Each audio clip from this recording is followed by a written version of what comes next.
let's dive into something else. Let's do a sum of digits. Okay, you know how you usually add different numbers. Let's say maybe you're given a number, maybe one, random numbers, Usually when you want the sum of this, you count 1 plus 2 plus, so on and so forth. So I want to do this using a computer, because why not?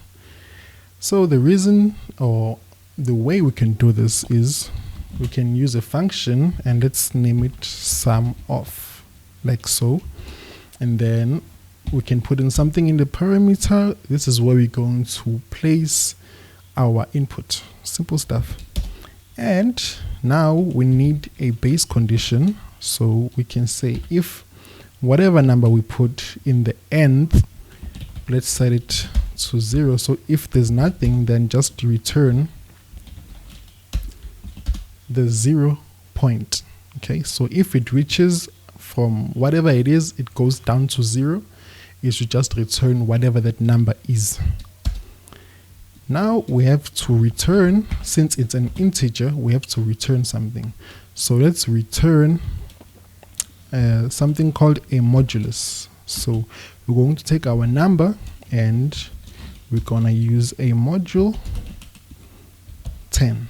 So what this will do is it will take the remainder. It will take the remainder of this number 12564. It will take the remainder of it and it will store it somewhere.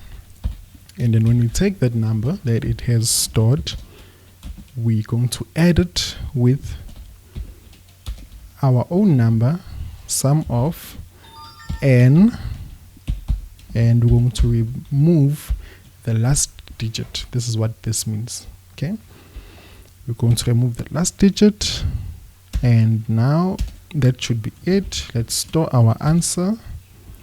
Store it here, sum of, and it's 12564. Okay, so it's this one right here.